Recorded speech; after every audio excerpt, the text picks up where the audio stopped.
I'm Lexi from HyprMax here at Pocket Gamers Connect London 2024.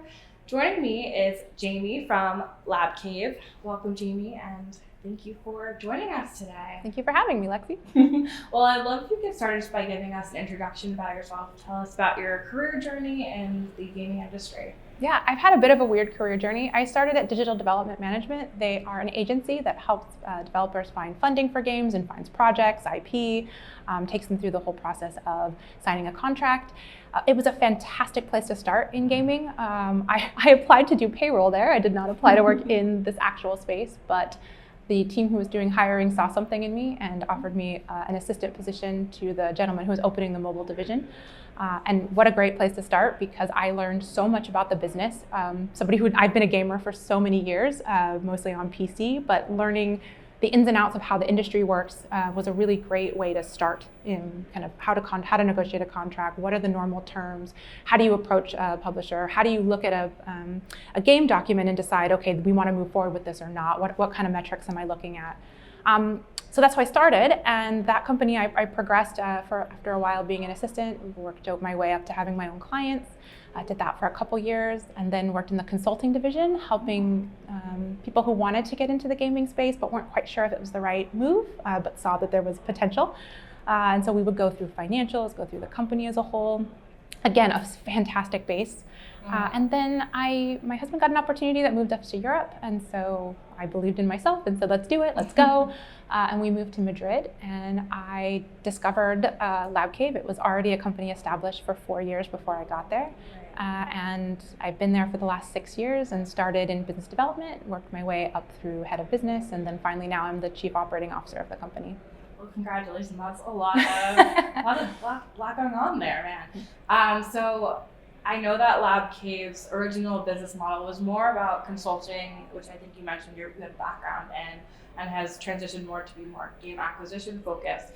Can you speak a little bit more about that transition and how things are going? Absolutely. So it started out, the company did publishing as well as App Store Optimization Assistant. So I think that's the agency side that we started with. And I started in the business division. Actually, when I first started, they handed me a Google sheet and said, this is your division, grow it. Okay. At the time, I didn't know very much about App Store Optimization, so I found myself researching anything I could. I had an amazing team under me, and they would, let me sit in on their meetings and let me ask the dumbest questions, I'm sure. But I learned a lot from them, and then kind of went out into the wider world of App Store Optimization, was able to talk to people. I'm slightly approachable, and so people have found me easy to talk to, and so that was really great for the company for probably the first 3 years that I was there. But as I'm sure you're aware, the market has taken quite a change, and now organic traffic and paid traffic are so entwined that having an external to only focus on organics has become harder and harder. And so finding the client base to cover the needs internally just we weren't seeing the market in that way with the shift that had happened. So we were sold to Air Now, a company out of the UK, in 2021, and that's when we made the transition. We saw what was happening. And so we were able to make the change to an acquisition company and continue the publishing division. So it's been interesting because I'm still out and about, still talking to people, still looking at product, but you look at it from a slightly different perspective now. It's not just your store pages, it's also looking at the product itself. Yeah, so as a COO, I'm sure you have a lot on your plate, but can you walk us through what a typical day looks like in your role?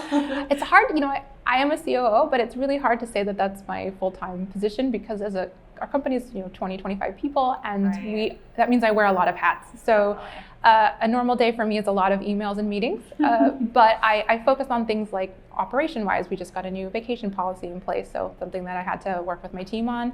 I also do our business development, so anytime anyone has a new title as a potential for our company, I'm their first barrier into the company. Gotcha. I also do our legal work, working with our liaison with our lawyers and reviewing contracts. And if it needs to be done, I will probably figure out how to do it because it's just the way it works in a small team. Gotcha. So as a publisher, what are some of the things that you notice in a game that makes you think that they might be successful and the right fit? So for me, I like to look at the track record of the team, what they've done before, because that tells me that they have some experience in this space. And that's not necessarily going to be make or break, but it is helpful to see that they've been able to bring a game to market. But also, how do the core loops work in the game?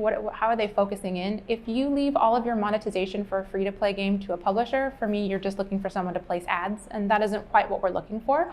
That's fine for plenty, but for what we're looking for, that's not quite enough. We want to be a little bit deeper than that. And also the way the game feels. For us, we need to have a playable, and so we're focusing in on how does the game feel when I'm playing it. If I've never come to this game and I didn't know anything about it, and I finally get to start playing it, how would I feel? How would I, as someone who maybe clicked on an ad and to download this game, how would I feel playing this game, and kind of go from there. Gotcha. Do you have a favorite title in the Lab Cave portfolio? It's hard to say. I really like Zoocraft. It's a game that has had a little bit of a challenge lately because it's just come out of a port, and some of our users have been a bit frustrated. But the game is fantastic. The team that had the game before us was CM Games. They did an amazing job. They had a really fantastic community created around the game. There's clearly an incredible love for the game, and so I feel lucky that I get to now take this game and take it to the next step. Nice. And my last question for you is, what can we expect from Lab Cave in 2024? It's going to be a difficult year. 2023 was difficult because there was a lack of funding available. We were very fortunate and were able to find some funding for our studio, which is great. Our parent company was helpful in that space. And so our plans are to solidify the games that we have, making sure that they are going to have the right return on investment for our investors, and then growing out the publishing division. If I'm honest, if we're able to complete everything in our 2024 roadmap, I will be incredibly proud of the team. But I think it's a large ask to get everything in this year that we want. But dream big, otherwise where are you going to go? Well, good luck with all of that. Thank you. Looking forward to seeing what Lab Cave does this year, and I really appreciate you sitting down with us. So Thank you. Thanks again.